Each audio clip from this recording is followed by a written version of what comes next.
Now while you're watching this video, please remember to like, share this video, subscribe to my channel and click the bell icon for notifications of future videos. Thank you.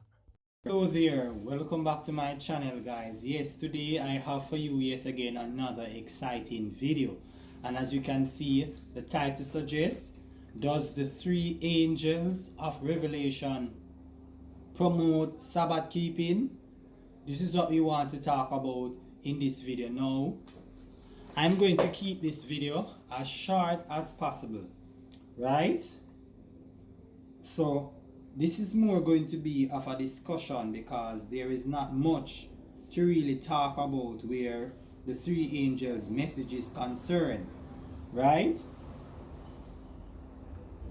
Now, Seventh-day Adventists, they believe that the three angels, more specifically the first angel, is basically calling man to keep the Sabbath day, to remember to keep the 7th-day Sabbath, right? I am going to put on the screen, you would have seen a few quotes already on the screen where it's telling you about Seventh-day Adventists and their three angels message, right? You will see within that message that the Seventh-day Adventist Church, all you have to do is basically pause the video, right? So if you want to rewind, that is up to you, and just pause it as you finish read each of them, and then you will continue onwards. All right guys, I think it will make it a lot shorter if I do it that way rather than me just read out the video to you. But you can clearly see that based off Revelation 14 and the three angels message, Seventh-day Adventists really believe that part of the message is to basically call back all the world to keep the 7-day Sabbath, right? And that includes Christians as well who are not currently keeping it. So this is why they believe that they have this special message to bear. A part of their, as a matter of fact, the three angels message, the bearing of the three angels message is one of the pillars of Seventh-day Adventism. It's a part of their gospel message to preach the three angels message, the everlasting gospel, right? And a part of it is to tell persons that they should keep the 7-day Sabbath, right? If this is the case, since as in Revelation 13, it tells us that one of the beasts, right, who will cause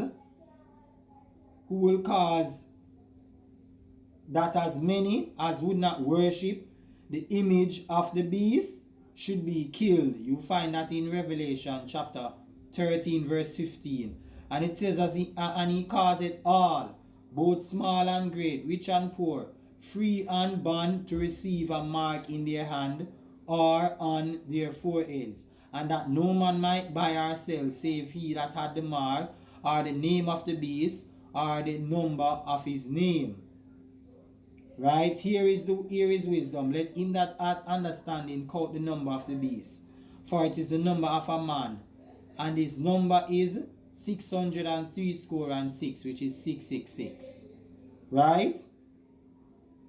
So basically the beast that had two horns like a lamb and spake, but spake as a dragon, he is the one who is going to give power and image unto the beast that is basically before him. Right? As it says in verse 12, he exercised all the power of the first beast before him, and caused the earth and them which dwell therein to worship the beast, whose deadly wound was healed. Right? And he does great wonders, so that fire came down from heaven and on the earth in the sight of men. And he deceived them that dwell on the earth by means of those miracles which he had power to do in the sight of the beast, saying to them that dwell on the earth that they should make an image to the beast, which had the wound by a sword and did live. And he had power to give life unto the image of the beast, that the image of the beast should both speak and cause that as many as would not worship the image of the beast should be killed. So through this teaching, through what Revelation 13 is saying, this is one of the reasons why Seventh-day Adventists believe that they are going to be persecuted, right? For being Sabbath keepers. And they say that the beast or the image of the beast is Sunday worship. So basically, this beast power is going to make a national Sunday law, right? And he's going to command all, right, to basically keep this or obey this Sunday law. And those who choose not to obey this Sunday law, which is Sabbath keepers, they are basically going to be killed, right? According to what Revelation 13 is saying. And let me add more to this. In one of their books, I believe it's Great Controversy, I'm going to find the quotes by God Grace and put it in the comment section. You will hear Ellen White basically tell you that even Sunday worshippers, who is basically going to bow their knees then to the beast, right? They are going to side with them and they are going to team up and persecute Seventh-day Adventists. Why? Because they keep the Sabbath day. So that means that the whole beast, mark of the beast and everything is all centered around Sunday worship. It's centered around a disregard for the 7-day Sabbath and paying homage to first day worship. So this is Seventh-day Adventist teaching, right, on Sunday worship and so on. And they gather this from their interpretations of Revelation 13 and Revelation 14, which according to them, right, it's commanded man to keep the Sabbath day. Now, going to Revelation 14. The first angel, it says, and I saw another angel fly in the midst of heaven, having the everlasting gospel to preach unto them that dwell on the earth, and to every nation and kindred and tongue and people, saying with a loud voice, Fear God and give glory to him, for the hour of his judgment is come, and worship him that made heaven and earth and the sea and the fountains of waters. Right? So because it mentioned heaven, earth, sea and fountains of waters, Seventh-day Adventists have it to say by this, because in the fourth commandment of the where it says remember the Sabbath, right? Let me just go there for you so that you guys can see what I'm actually talking about. In Exodus chapter 20 of the fourth commandment, in verse 11 it says, For in 6 days the Lord made heaven, earth, sea, and all that in them is. So because it mentioned about heaven, earth, and sea, and in Revelation 14,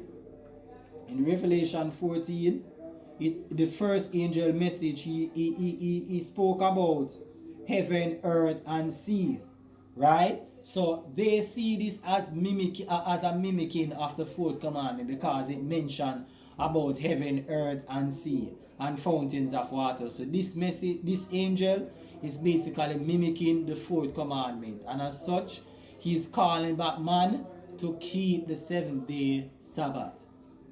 So this is Seventh-day Adventist teaching in where this is concerned, and we are going to examine this, and let me just raise a few points for you guys. That way you can see if what Seventh-day Adventists are saying about this, if it's actually sound reasoning or not. Point number 1. Is it only in the fourth commandment that you know that God is the maker of heaven, earth, and the sea? If your answer to that is no, right, then that would mean that what Seventh-day Adventist is saying is an assumption, right? Because if you only find where it is only in the fourth commandment, it actually tells you, right, that God is the maker of heaven, earth, and the sea, right? If it's a case that it's not only in the fourth commandment you find that, then what Seventh-day Adventist is saying would be an assumption. Right? What they would be saying would be an assumption. And here's why. Because that would mean that man would know that God is the maker of heaven, earth, and the sea without the fourth commandment, or even before the Sabbath was given, man would know this, because they know this outside of the 10 commandments. So Seventh-day Adventists have to believe that it is in the 10 commandments that it is actually revealed that God is the maker of heaven, earth, and the sea. If this is not so, then their argument is an assumption, right? Now, can we prove that this is not so? The answer is yes, and I'm going to show you this, that even Abraham knew that God was the maker of heaven, earth, sea, and the fountain of waters. For in Genesis chapter 22, Abraham speaking to Melchizedek, king of Salem. This is what Abraham said to him, and even Melchizedek knew this too as well. Right? You find that in verse 19, where Melchizedek said, and he blessed him, that is Abraham, and said, Blessed be Abraham of the Most High God, possessor of heaven and earth. Abraham responded by saying, and Abraham said to the king of Sodom, I have lifted up mine hand unto the Lord, the Most High God, the possessor of heaven and earth. So this means that outside of the 10 commandments, man knew that God is the maker of heaven, earth, and the sea. They knew this even outside of the 10 commandments. So you don't need 10 commandments to basically tell you that the 4th commandment to tell you that God is the maker of heaven and earth. So just because you see in the first angel message, it's quoted heaven, earth, sea, and the fountains of water. This is not to say that the first angel is calling Batman to keep the fourth commandment. No. It is saying that he's calling back man to basically return to their creator from whom they have become estranged. Return to their creator, the maker of heaven, earth, and the sea, and the fountains of waters. If that's not enough for you, let me show you something written here in Romans chapter 1. In Romans chapter 1, it tells you that the invisible things of him from the creation of the world are clearly seen and understood by the things that are made, even his eternal power and Godhead, so that they are without excuse. Because when they knew God, they glorified him not as God, neither were thankful, but became vain in their imaginations, and their foolish heart was darkened. What I'm going to do, I'm going to read this from another translation for you guys to actually see this. Right? Romans 1 verse 20. I'm going to read this to you from a different translation. Let us look at the NLT. For ever since the world was created, people have seen the earth and the sky. Through everything God made, they can clearly see his invisible qualities, his eternal power, and divine nature. So they have no excuse for not knowing God. The Amplified Version said, for ever since the creation of the world, his invisible nature and attributes, that is, his eternal power and divinity, have been made intelligibly and clearly discernible in and through the things that have been made, his handiworks. So men are without excuse, altogether without any defense or justification. So it's telling you that man knew that there is a God just by looking at the things that they see. This is what Paul is actually saying, that man knew this, right? And they have no excuse. They know that it is a divine being who actually made the heaven, earth, the sea, the fountains of the waters, and everything that is seen. Man knew this even before Allah was actually given. Man knew this even before Allah was actually given. So we don't need a 10 commandments, right, to basically tell us that God is the creator of heaven, earth, sea, and the fountains of waters. No. Reason and our own conscience is enough to actually tell us this. This is what the scripture says. Secondly, in 1 Corinthians 15, verses 1 to 4, we are going to see what the gospel actually is. I've shared this before, right? As a matter of fact, you can check out my video in the playlist section. I'll put it on the screen where you can find it, right? Where I do a video on what the gospel actually is, right? So we are going to have a quick run through again from Paul. What exactly is the gospel? Right, guys? So just give me a second here. Let me find it. 1 Corinthians chapter 15, reading from verse 1 to 4. Paul reads. I'll read from the ESV. Now I will remind you, brothers, of the gospel I preached to you, which you received, in which you stand, and by which you are being saved, if you hold fast to the word I preached to you, unless you believe in vain. For I delivered to you as of first importance what I also received, that Christ died for our sins in accordance with the scriptures, that he was buried, and that he was raised on the third day in accordance with the scriptures. So through these verses, right, Paul is actually telling you what the gospel is, what it entails.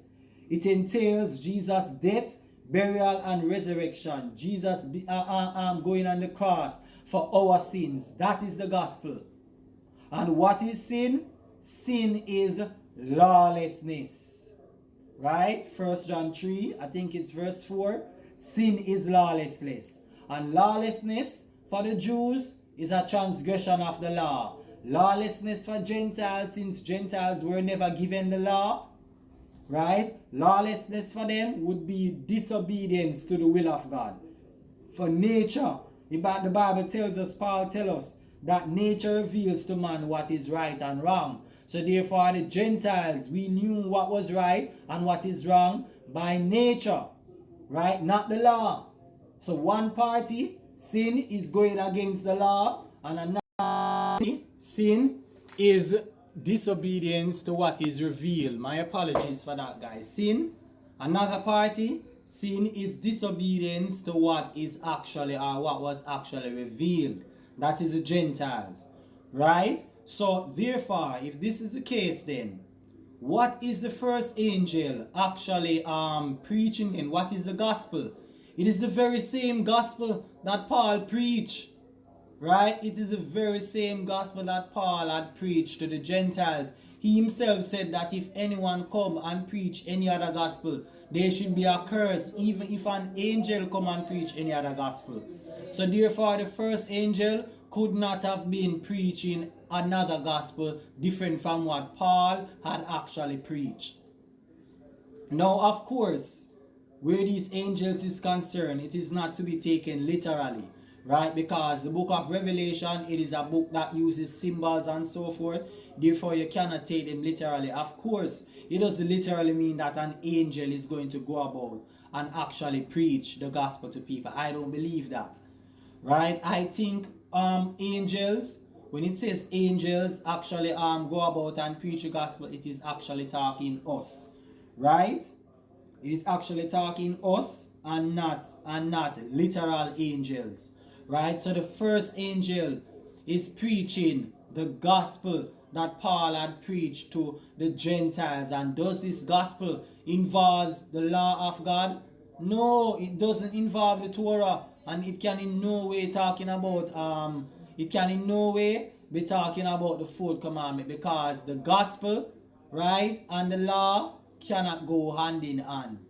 They are incompatible, right? They don't go hand in hand. And just to give another point here, in Acts chapter 15, I have an entire video on that as well, right? Where it was actually said that the Gentiles were not to keep the law. They were not given the law. The law, it was outlawed for any Gentile to actually keep the law. And as a result of this, it can no way, shape, or form be possible that it's the same law, right? The first angel is going to preach. Preach to who? Certainly not the Gentiles, because we are told that we are not to keep the law. You understand, guys? So it is in no way, shape, or form actually saying this. So basically, Seventh-day Adventists, this is a desperate attempt for them to actually preach law keeping. But we find from just examining the three angels' message that this is not so. Those who will receive the mark of the beast, it is those who actually reject the gospel, right? It is those that reject the gospel and choose to basically worship the beast and his image. This video is not to state what the mark of the beast is. I will have another video where I talk more about that. With that being said, I end this video. You know what to do. If you enjoyed, like, comment, subscribe, and share. Bye bye, everyone.